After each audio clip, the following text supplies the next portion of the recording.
जय Hind everyone. I hope इस series को आप बहुत ही अच्छे से देख रहे हैं। हमारे इंट्रोडक्शन टू एक्सपोर्ट की सीरीज़ नंबर 3 का वीडियो में आपका स्वागत है। इस वीडियो में हम देखेंगे कितनी पार्टीज़ जो है वो इन्वॉल्व हैं। अगर मैं एक एक्सपोर्टर हूँ एंड मुझे यहाँ से मेरा मटेरियल सामने वाले बायर तक पहुँचाना है तो मुझे किन किन लोगों के साथ कोऑर्डिनेट करना पड़ेगा, उनका नाम क्या है, उनके रोल्स क्या हैं, वो लोग उस लेवल पे आके क्या डॉक्यूमेंट्स इशू करते हैं, वो हम इस वीडियो में देखेंगे। So stay tuned. सो सबसे पहले आता है कोर ऑर्गेनाइजेशन। कोर ऑर्गेनाइजेशन मतलब ऐसे लोग जो मेन है, जिनके बारे में हम ऐसा सोचते हैं कि इनके अलावा एक्सपोर्ट या इंपोर्ट पॉसिबल नहीं है। तो कोर ऑर्गेनाइजेशन में सबसे पहले आता है एक्सपोर्टर। जब आप ये सीरीज देख रहे हैं यानी आपको बहुत बेसिक नॉलेज है या बिल्कुल नहीं है, तो एक्सपोर्टर हमने पिछले वीडियोस में देखा था, जो एक्सपोर्ट कर रहा है इसके लिए उसको एक्सपोर्टर बोलते हैं। कई बार अलग अलग लोग उसको बोलते हैं सेलर, जो माल बेचने वाला है। शिपिंग लाइन यानी कि जो वेसल्स जिसके पास हैं वो उसको कई बार शिपर बोलते हैं। बैंक्स उसको बोलेंगे वो है बेनिफिशरी, क्योंकि उसको एक्सपोर्ट के लिए पेमेंट मिल रहा है, इसके लिए उसको हम बेनिफिशरी बोलते हैं। काफ़ी बार ट्रांसपोर्टर्स उसको बोलते हैं कंसाइनर्स, राइट। तो अलग अलग लोगों के साथ जब वो जुड़ता है तो उसका जो है वो नाम वही है, काम वही है, बट उसका कुछ ना कुछ थोड़ा बहुत पर्पस जो है वो चेंज हो जाता है, बट है अल्टीमेटली वो एक्सपोर्टर। कोर ऑर्गेनाइजेशन में सेकंड आता है इंपोर्टर। इंपोर्टर यानी जो बायर है, जो खरीद रहा है, जो एप्लीकेंट है, जो अर्जी कर रहा है। एट टाइम्स शिपिंग लाइन उसको जो है वो बोलती है कि वो है कंसाइनी, यानी कि वो गुड्स को रिसीव कर रहा है। बैंक उसको बोलती है एप्लीकेंट, वो एलसी लेटर ऑफ क्रेडिट के लिए अर्जी कर रहा है, इसके लिए वो है एप्लीकेंट। एंड थर्ड आ रहा है कोर ऑर्गेनाइजेशन में, दैट इज बैंक्स। बैंक्स की हमें क्यों ज़रूरत पड़ती है? क्योंकि बैंक जो है वो लेटर ऑफ क्रेडिट इशू करता है। अगर एलसी में काम नहीं हो रहा है तो भी बैंक हम लोगों को चाहिए, क्योंकि वो हम लोगों को जो इंटरनेशनल पेमेंट है उसको भेजने या मंगवाने के लिए हम लोगों को उसकी ज़रूरत पड़ती है। तो ये है कोर ऑर्गेनाइजेशन के 3 पार्ट्स। नेक्स्ट आता है that is service provider. Service provider में पहला आता है ट्रांसपोर्टर। आप लोकल ट्रांसपोर्टेशन, फैक्ट्री से पोर्ट तक आपको बाई रोड ट्रांसपोर्टर की ज़रूरत पड़ती है। आपको आपके मटेरियल को सिक्योर करने के लिए इंश्योरेंस उतारना पड़ता है। हम आगे के वीडियोस में देखेंगे इंश्योरेंस कंपनीज जो हैं वो इंश्योरेंस उतारती है, बहुत नॉमिनल प्रीमियम पे मरीन इंश्योरेंस उतारा जाता है। इंश्योरेंस कब लेना होता है? जब हम मटेरियल फैक्ट्री से निकाल रहे हैं उससे पहले। आगे की वीडियोस में मैं आपको बताऊंगा कि इंश्योरेंस किसको लेना है। वो बेस्ड होता है जब दोनों पार्टीज एक दूसरे से मिलती हैं, बात करती हैं, तब डिसाइड होता है कि इंश्योरेंस जो है वो किसको उतारना है। एंड इंश्योरेंस कंपनीज जो हैं वो इंश्योरेंस का एक नॉमिनल प्रीमियम देती हैं, जो डिपेंड्स, जो उतार रहा है उसको भरना होता है। थर्ड आता है सर्वेयर। सर्वेयर्स क्या है? ये क्वालिटी एंड क्वांटिटी को चेक करते हैं। बायर एक ऐसा पर्सन है जो आउट ऑफ इंडिया है, उसको हमारे यहाँ पे फैक्ट्री में क्या हो रहा है उसको बिल्कुल आइडिया नहीं है। कई बार बायर्स को हमारे इंडिया से कुछ प्रोडक्ट लेने के टाइम पे कुछ बैड एक्सपीरियंस हुआ है। कई बार उसको जो बोला जाता है, जो सैंपल्स दिए जाते हैं, उसके अकॉर्डिंगली मटेरियल कंटेनर में स्टफिंग नहीं होता है। इस रीज़न से बायर अगर बोलता है तो एक्सपोर्टर को एक सर्वेयर जो है वो नॉमिनेट करना पड़ता है। सर्वेयर क्या करता है? जब हम हमारे गुड्स को कंटेनर के अंदर भर रहे हैं, जिसको हम बोलते हैं स्टफिंग, तब सर्वेयर जो है वो एक थर्ड पार्टी है। वो एक न्यूट्रल पर्सन है, न्यूट्रल कंपनी है। वो आता है, हमारे प्रोडक्ट के रैंडम सैंपल्स लेता है, वो प्रोडक्ट की क्वालिटी चेक करता है, वो प्रोडक्ट की क्वांटिटी चेक करता है, एंड वो सर्वे रिपोर्ट इशू करता है। बहुत सारे इंटरनेशनल स्टैंडर्ड्स के हिसाब से सर्वेयर्स होते हैं। ये जब दोनों बात करते हैं तब वो क्लियर होता है कि सर्वेयर रखना है, कौन सा सर्वेयर रखना है, एंड सर्वेयर कब सर्वे करने आता है। नेक्स्ट आता है जो एक बहुत ही इंपॉर्टेंट रोल प्ले करता है, वो है क्लियरिंग हाउस एजेंट, जिसको हम बोलते हैं CHA। कोई एक एक्सपोर्टर या इंपोर्टर वो कस्टम्स के रूल्स के साथ बहुत फेमिलियर नहीं होता है, क्योंकि टेक्निकली तो वो एक ट्रेडर है। उसको प्रोडक्ट के बारे में पता है, प्राइसिंग के बारे में पता है, बट उसको कस्टम्स के टेक्निकल रूल्स जो है वो नहीं पता है। सिंपल वर्ड्स में मैं आपको अगर समझाऊं, एक लॉयर जो होता है उसने पढ़ाई करी है, बराबर, उसने हमारे भारत के संविधान को पढ़ा हुआ है, उसने इंडियन पिनल कोड पढ़ा हुआ है, उसको सब कुछ पता है, तो वो अपनी एक एग्ज़ाम पास करता है जिसको हम बोलते हैं LLB। सिमिलरली CHA कौन होता है? जिसने कस्टम्स एक्ट 1962 पढ़ाई करी है। वो एक्सपोर्टर के बिहाफ पे, एक्सपोर्टर या इंपोर्टर के बिहाफ पे कस्टम्स पे जाता है, सारे डॉक्यूमेंट्स प्रेजेंट करता है जो आजकल ऑनलाइन हो रहे हैं, एंड वो क्लियरिंग की मंजूरी लेता है। बिना क्लियरिंग किए गुड्स ना हम एक्सपोर्ट कर सकते हैं ना हम इंपोर्ट कर सकते हैं। तो CHA कौन है? जिसने कस्टम्स की एग्ज़ाम पास करी है, जिसको हम G card and F card बोलते हैं। ये एग्ज़ाम पास होने के बाद उसको लाइसेंस मिलता है, तो वो क्लियरिंग की प्रोसेस कर सकता है। क्यों? क्योंकि उसने उसकी पढ़ाई करी है। तो एक्सपोर्टर को एक CHA अपॉइंट करना पड़ता है, तो ही उसका क्लियरेंस होता है, तो ही उसका कंटेनर पोर्ट के अंदर जाता है। नेक्स्ट एक इम्पोर्टेंट पार्ट आता है जिसको हम बोलते हैं फ्रेट फॉरवर्डर्स। देखिए, फ्रेट, पिछले वीडियोस में मैंने बताया, फ्रेट यानी कि भाड़ा, एक ऐसा टर्म है जो शिपिंग लाइन के साथ जुड़ा हुआ है। अब एक्सपोर्टर्स काफ़ी बार अपना मटेरियल जो है वो शिपिंग लाइन को डायरेक्ट भी बुक करवा सकते हैं, बट कई बार शिपिंग लाइन बीच में एक मिडलमैन रखती है, या एक्सपोर्टर एक मिडलमैन रखता है, जिसको हम बोलते हैं फ्रेट फॉरवर्डर्स। क्यों? क्योंकि फ्रेट फॉरवर्डर्स के पास बहुत सारे अलग अलग शिपिंग लाइन के कॉन्टैक्ट्स हैं। फ्रेट फॉरवर्डर एक ऐसा पर्सन है जिसने शिपिंग लाइन के साथ काम करा है, वो सही रीजनेबल रेट्स दे सकता है शिपिंग लाइन के साथ, वो टाइम पे डॉक्यूमेंटेशन प्रोसेस करवा सकता है।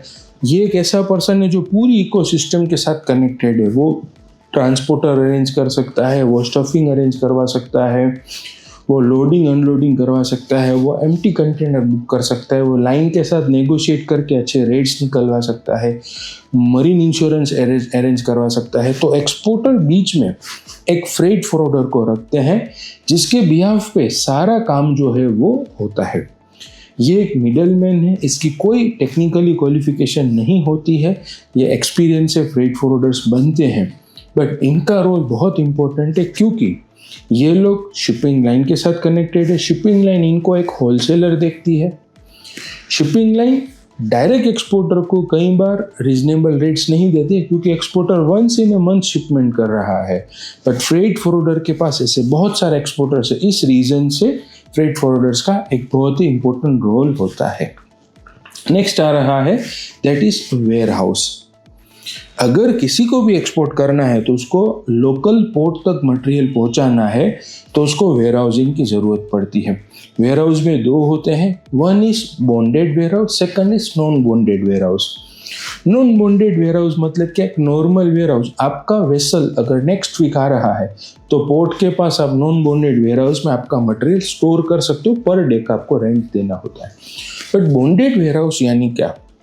अगर आप इंपोर्टर हैं, आप कोई कंट्री से इंपोर्ट कर रहे हैं एंड कोई भी रीजन से आप अगर ड्यूटी पे नहीं कर पा रहे हैं या आपको टेम्पररी टाइम चाहिए, तो बिना ड्यूटी पे करे हम हमारा मटेरियल जहां रख सकते हैं उसको हम बोलते हैं bonded ware house.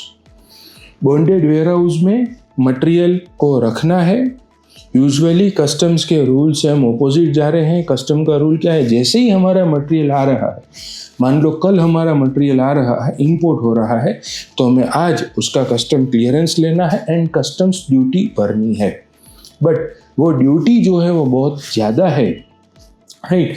And importer के पास अगर ड्यूटी भरने के पैसे नहीं है तो वो अपने कस्टम क्लियरेंस को करवा के वो मटेरियल पोर्ट से सीधा कहाँ पे रख सकता है? बॉन्डेड वेयर हाउस में रख सकता है। बॉन्डेड वेयर हाउस में जितने दिन हम हमारा मटेरियल रखते हैं उतने दिन का हमको रेंट पे करना है। जब भी हमें मटेरियल निकालना है तो हमें उसकी ड्यूटी पे करनी है एंड हम उसको यूज़ कर सकते हैं। तो बॉन्डेड वेयर हाउस भी कहीं ना कहीं एक इम्पोर्टेंट रोल प्ले करते हैं। नेक्स्ट आता है दैट इज CFS। CFS मतलब क्या? CFS यानी कंटेनर फ्रेट स्टेशन। आपने ये नाम पहली बार सुना होगा, बट रेलवे स्टेशन का नाम सुना होगा। जैसे रेलवे स्टेशन एक पर्टिकुलर जगह है जहाँ ट्रेन आती है, पैसेंजर्स आते हैं, बैठते हैं, उतरते हैं। सिमिलरली पोर्ट के पास एक ऐसा सराउंडेड एरिया है जहाँ पे एम्प्टी कंटेनर्स हैं। आप आपके कार्गो को बाई ट्रक वहाँ भेज दो तो एम्प्टी कंटेनर्स में लोड हो जाएंगे। आप इंपोर्ट करते हो तो आप आपके इंपोर्ट कंटेनर को क्लियरेंस लेने के बाद आप उसको CFS में रख दो, तो वहाँ से आपके मटेरियल को आप खाली कर सकते हो। CFS एक डेडिकेटेड जोन है जहाँ एम्प्टी लोडेड कंटेनर मिल जाते हैं, वहाँ पे सारे इक्विपमेंट्स हैं, वहाँ हम उसको एक वेयरहाउस की तरह यूज़ कर सकते हैं, राइट। क्योंकि कई बार पोर्ट बहुत बिजी होता है, तो पोर्ट के पास एक ऐसी जगह अवेलेबल है जिसको हम बोलते हैं कंटेनर फ्रेट स्टेशन। अब CFS के बाद आता है friends that is ICD। ICD क्या होता है? तो ICD मतलब इनलैंड कंटेनर डेपो। जैसे बस डेपो है ऐसे ही कंटेनर डेपो है। ICDs कहाँ पे होते हैं? ICDs CFS के जैसे ही हैं, बट ICD में एक ही फर्क होता है, वो पोर्ट एरिया में नहीं है। वो कहाँ पे है? वो ड्राई एरियाज में है, ऐसी जगह जिसको हम बोलते हैं लैंड लॉक एरियाज। आसपास में बहुत सारा लैंड एरिया है, बट वहाँ पे अपॉर्चुनिटीज है मैन्युफैक्चरिंग की, वहाँ पे कंपनीज खुली हुई है, तो वो अपनी प्रोडक्ट को बाई रोड अगर पोर्ट तक बेचते हैं तो ट्रांसपोर्टेशन कॉस्ट हाई हो जाती है। तो उसका सॉल्यूशन क्या है? वो लोग सॉल्यूशन देते हैं कि हम क्या हमारे मटेरियल को नियरेस्ट पोर्ट पे भेजें, जिसको हम बोलते हैं ICD। ICDs को फ्रेंड्स ड्राई पोर्ट भी बोला जाता है। ICDs यूजुअली कहाँ पे है? जैसे गुजरात में मैं आपको बताऊं तो अहमदाबाद का ICD है जिसको हम बोलते हैं ICD खोड़ियार। अहमदाबाद के आसपास में बहुत सारी मैन्युफैक्चरिंग कंपनी है, तो वो अपना मटेरियल ICD खोड़ियार में बेचते हैं। ICD खोड़ियार से नियरेस्ट जो पोर्ट है वहाँ पे बाई ट्रेन ये मटेरियल आ जाता है। इससे क्या होता है? मैन्युफैक्चरिंग बिजनेस को ट्रांसपोर्टेशन कॉस्ट कम हो जाती है, जो इंपोर्टर है उसके ऊपर ट्रांसपोर्टेशन कॉस्ट कम लगती है, रेल कनेक्टिविटी अच्छी है एंड गवर्नमेंट उसको सपोर्ट कर रही है, एज वेल एज काफ़ी सारा मटेरियल बाई ट्रेन जब हम बेचते हैं तो कॉस्टिंग कम आती है। तो ICDs CFS के जैसे ही हैं, बट वो अवेलेबल कहाँ पे है? पोर्ट एरिया से काफ़ी दूर, जैसे मध्य प्रदेश है, राजस्थान है, बेंगलोर है, नागपुर है, राइट। ये मैंने जो आपको कुछ बताया मैप में, ये ऐसी जगह पे अवेलेबल है जहाँ पे मैन्युफैक्चरिंग कंपनीज हैं बट वहाँ पे पोर्ट नहीं है, तो ये एक ड्राई पोर्ट का रोल करते हैं। ICDs के बाद आता है फ्रेंड्स जिसको हम बोलते हैं शिपिंग लाइंस। दो टाइप की शिपिंग लाइंस होती हैं, एक को हम बोलते हैं main line operator MLO। Main line operator यानी ऐसी कंपनी जिसके पास अपने खुद के वेसल्स हैं एंड जिसके पास खुद के containers. For example MSC, Maersk, Hapag, ये सारी कंपनीज के आप देखना बहुत बड़े बड़े वेसल्स हैं एंड इनके हजारों की तादाद में कंटेनर्स हैं। ये वेसल पे हमारे कंटेनर को लेके जाते हैं, इसके लिए इनको मेन लाइन ऑपरेटर बोलते हैं, कैरियर बोलते हैं। ये हमको उनका कंटेनर टेम्पररी रेंट पे देते हैं। अलग अलग कंटेनर के टाइप्स हैं जो हम अपकमिंग वीडियोस में देखेंगे। तो ये लोग क्या करते हैं, हमको अपना एम्प्टी कंटेनर जो रेंट पे देते हैं। एंड सेकंड ऑप्शन आ रहा है जिसको बोलते हैं NVOCC। NVOCC मतलब क्या होता है? Non vessel operating carrier companies. इनके पास वेसल्स नहीं है बट इनके पास क्या है? कंटेनर्स है। ये हमको कंटेनर्स देते हैं रेंट पे एंड ये हमको उसका चार्ज करते हैं। नेक्स्ट आ रहा है सी पोर्ट्स, एयरपोर्ट्स। जैसे गुजरात की बात करो, हमारे पास बहुत सारे पोर्ट हैं। हमारे यहाँ पे नियरेस्ट जो दो बड़े पोर्ट हैं that is Mundra and Kandla, and एक इमर्जिंग पोर्ट हो रहा है दैट इज तूना। ये पोर्ट्स होते हैं। नेक्स्ट आ रहा है पार्टीज इन्वॉल्व की अपन बात करें तो एक समझिए आप स्टफिंग। कंटेनर को हम गुड्स में लोड करते हैं उसको हम बोलते हैं स्टफिंग। स्टफिंग कब होता है? या फैक्ट्री पे, अगर बड़ी मैन्युफैक्चरिंग कंपनी है तो हमें स्टफिंग करना है फैक्ट्री पे, एंड अगर छोटे लेवल पे कुछ काम हो रहा है तो उसको हम बोलते हैं, वो हमारा मटेरियल कहाँ बेचते हैं? CFS पे। नेक्स्ट आ रहा है स्टूडेंट जिसको हम बोलते हैं गवर्निंग अथॉरिटीज। हमने दो पार्ट देखे थे, पहला था कोर ऑर्गेनाइजेशन, सेकंड था सर्विस प्रोवाइडर। अब थर्ड आ रहा है जो है लास्ट, जो है गवर्निंग अथॉरिटीज। गवर्निंग अथॉरिटीज का काम है जो भी प्रोसेस हो रही है क्या वो वेल वे में एग्जीक्यूट हो रही है, बाय रूल्स हो रही है। तो फर्स्ट आ रहा है गवर्निंग अथॉरिटीज में कस्टम्स। किसी भी एक्सपोर्टर को या किसी भी इंपोर्टर को अपना मटेरियल भेजना है या मंगवाना है तो उसको कंपलसरी कस्टम क्लियरेंस लेना है। इसके लिए एक्सपोर्टर डायरेक्ट कस्टम क्लियरेंस की एप्लीकेशन कर सकता है, बट जैसे मैंने पहले बताया कि कॉम्प्लिकेटेड है, रूल्स एंड रेगुलेशंस है, तो एक्सपोर्टर किसको रखता है, वो अपॉइंट करता है सीएचए को।